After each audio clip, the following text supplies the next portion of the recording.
Hey y'all, it's your girl ToyaBJuicy and welcome to Blunt Feelings. On today's episode,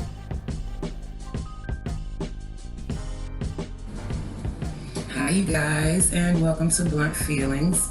You saw the intro, so I'm just going to jump right in. Let me start by saying I may drop a couple of curse words. If you're offended by that, you can leave now, I understand. And if my eyes appear to be a little red, forgive me if that bothers you. I mean, the channel is called Blunt Feelings, so you get it. It means I have allergies. Okay, with that being said, let's jump back in. This blackface is a mess, isn't it? There's a saying that says the biggest form of flattery is imitation. Well, when it comes to blackface, honey, that is just not true. It is attached to too much hateful history based on one's skin color, which is ridiculous. Okay, so that's how I feel about that. I am a Virginia native, born and raised, still in Virginia, home of the Confederates. And unless you've been sleeping under a rock, you know that our governor has come under fire for some old pictures in a college yearbook of him dressed in blackface. Now, my how I feel about that is it's 2019. So do I really care now? Not 100%. Am I really angry about it? Not 100%. Now, had he did this yesterday, yeah, me and Ralph was gonna have to have a talk. Facts. But this was a long, long time ago. Doesn't make it right? No. But what I want you all to focus on more so than the blackface is the timing. The timing all this was brought out. Now, these pictures were available for years. Okay, some of us weren't even out of diapers when he was choosing to take these pictures, and yet you wait till now. You wait till now to bring it out. You have to ask yourself, why? Is this really about blackface? Or is it really about starting an uproar and getting the black community upset in hopes that we will join them in saying that Ralph Northam needs to resign? Timing is everything. But I sit back and I watch how most of us reacted. Some of us were offended, surprised, shocked, and rightfully so. But I haven't run across too many people that feel like he should resign. And I feel like when this plan was put in motion, that is exactly what they wanted him to do, and he didn't. So when that wasn't working to the way that they wanted to work, boom, you get hit with the Gucci face wrap blackface. If you haven't seen it, go Google it, you'll see it. And you have to ask yourself, the company like Gucci, who has been around for so long, what was that conversation like at the table when they came up with this idea, this product, and they presented it and said, oh, we gonna go with that. That's what's up. I don't believe that at all. My opinion now.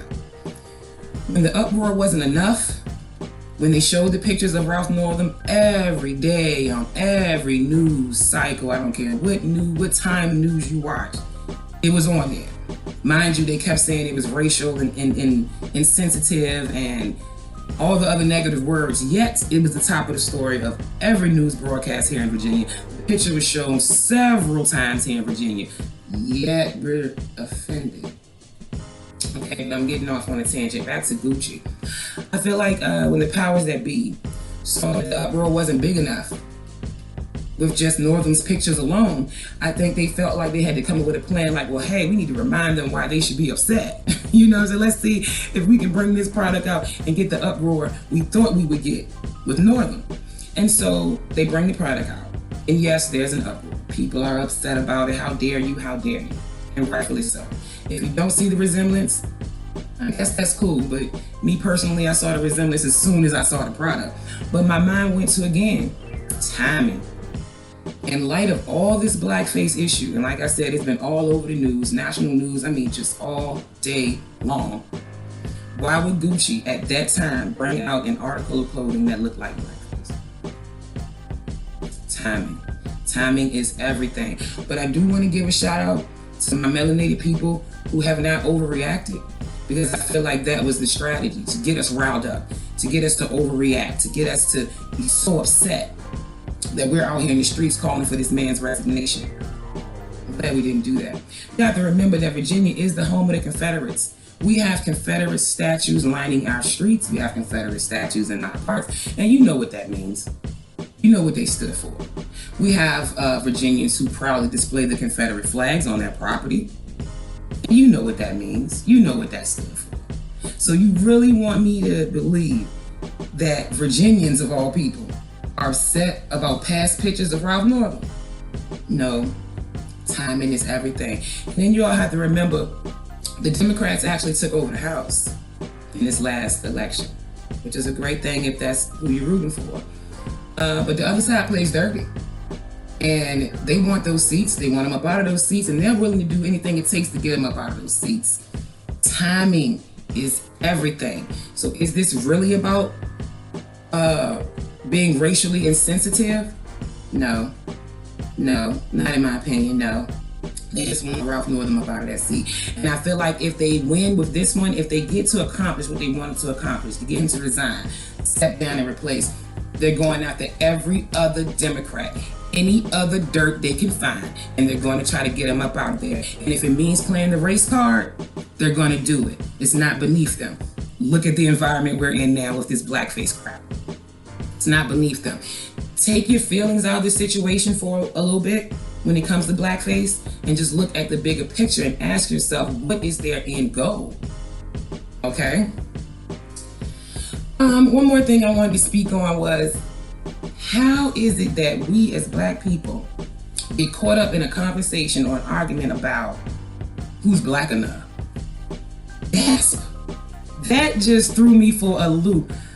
I have to admit, I did not watch the whole interview, but it was an interview with Don Lemon, who was on the fence with me. And he was talking about Kamala Harris. If you don't know, Kamala, she said that she wanted to run for president in 2020. Many others wanted to, but Kamala is an African-American woman who wanted to run, who said she is going to run. And she's very qualified.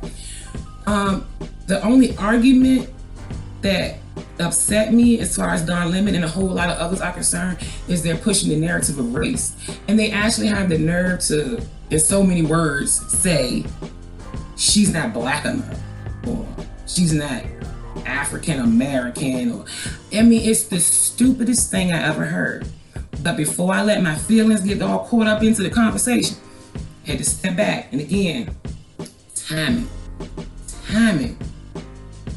You're really going to shove this narrative down our face, Don Lemon and everyone else? Someone isn't Black enough to represent Black people? What kind of crap? I've never heard of such, and I won't stand by such an argument. I mean, it's stupid. I'd rather go by the content of someone's character and the benefit of their experience and their track record. You know what I mean? I don't care whether her mom and dad were slave descendants or East Indian descendants. I mean, this is ridiculous. And I don't want my people, my melanated people, to get caught up in that petty argument. And when people bring up those petty arguments, I want y'all to shut it down and tell them, no, you're focusing on the wrong thing. And if that's all you can focus on, we're not even going to be able to have a healthy conversation. Okay, don't get sucked up into the petty. Don't get sucked up into the low-level crap of racism, blackface. All they're trying to do, again, my opinion, is bring out the worst emotions and have us react.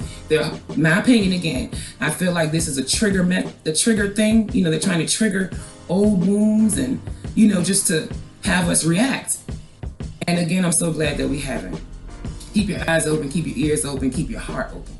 Listen with a full open mind and open heart. Try not to get caught up in feelings, because that is exactly what they're doing. They're tugging at your heartstrings and they're trying to get us to react and overreact. And I'm so glad at this point we haven't done that. Folks like Don Lemon, I mean, I would say back up, slow your roll or whatever, but a lot of people on TV that they put in front of us that claim to be for us really aren't for us. I'm not trying to throw him under the bus. I'm just going by things I've heard him say, interviews I've, you know, seen him talking. And it's, again, I'm on the fence with Don Lemon. I don't know. He talks about Kamala. I don't know if he's for us. Again, just my opinion. But okay, you guys, thanks for listening and tuning in. I would love to hear what you all think on the topic of blackface. Let's get it popping in the comments. Leave a comment below about how you feel about it. Are you upset with it? Do you think Ralph Northam should resign? Are you okay with it? Do you feel like, you know, it was so long ago that I'm not really going to stress it too much, you know? I want to know how you guys feel about blackface. And with Gucci, were you guys upset that Gucci came out with the blackface headscarf? Did you guys catch what they were trying to do? Did you guys even read that sorry ass apology they sent out? Before I get off here, I just want to say one more thing. T.I. responded to the blackface issue. Had a long Instagram rant. And don't get me wrong, a lot of stuff that he said in it was right. You know, we are the ones who propped up companies like Gucci and things like that. We give all our money to these companies just for the sake of having their brand name on our bodies. And he was very upset, and rightfully so. And he's like, how dare you guys do that to our community? We're the ones who uplift you. We're the ones that keep you relevant. And he's right. But my rebuttal to that is why? Why do we, as melanated people, choose to give all of our money to companies who have been in business for eons, long enough to have so much dough they don't need our dough? Yet we give them our money. We shout them out in all our videos, our music and rap lyrics. We down anybody who doesn't have it and praise anybody who does. What the fuck is wrong with us? Meanwhile, there are other young and up-and-coming black designers, artists, fashion designers, whatever you want to call it, who are sitting back waiting on the T.I.s, waiting on the Soulja Boys, waiting on whoever else decides they want to rock Gucci and put it in their video, waiting on them to give a hand to the little people. Waiting. All we need you to do is wear one shirt, give one shout out, wear one book bag, wear one shoe. You know, so just, it don't take much to help the little people. It really don't. Those of us who are trying to come up and make our own brands and make our own fashions and make our own names and pull away from the mainstream fashion industry. We need y'all help. But instead, you want to keep arguing with companies like Gucci about making products that offend us. Why? Just leave the company alone altogether. Spike Lee said the same thing. We should boycott Gucci until they hire more diverse fashion designers. Why? Why do we need Gucci to hire more diverse fashion designers? Why can't people like Spike Lee, people like T.I. get behind those up-and-coming black fashion designers and show them, help them, guide them on how to create their own brand, their own label, and lift that up? That's one thing I really don't understand about us, is how we try so hard to be included in things that has been made evident that they don't want us a part of. But we fight tooth and nail to be included. We need to stop that. We need to stop that. If you know some local black businesses, support them. Give them shout outs. What is it? Retweet, repost. You know, things like that. To all you big time rappers and artists and all of that, all upset with Gucci and Fendi and whoever else that may jump on the bandwagon of racism or whatever. Sucks to be you. I think it's time for you guys to, I know it's time for you guys to start making different decisions. You don't have to support these companies, you choose to. And they don't need you. And they've proven it over and over again that not only do they not need you, they don't want you. Meanwhile, there's so many up-and-coming small businesses that would love your attention, your help, your support. Just saying. Okay, now I'm going to wrap this up. Thank you guys for listening and tuning in. As always, be good to yourself, be good to each other. Keep an open heart, open ears, open mind. Try not to get wrapped up in your feelings in certain subjects. Step back, look at the bigger picture. Let's have conversations. Let's talk about this, not argue with each other about it, so that we can come together and do better and have better. Okay? Again, thanks for listening, you guys. BluntFeelings.com. If you want to order anything that, I may have, and I appreciate it. Cash App ToyaBJuicy. Why? Because every little bit helps. Thank you. And until next time, bye you guys.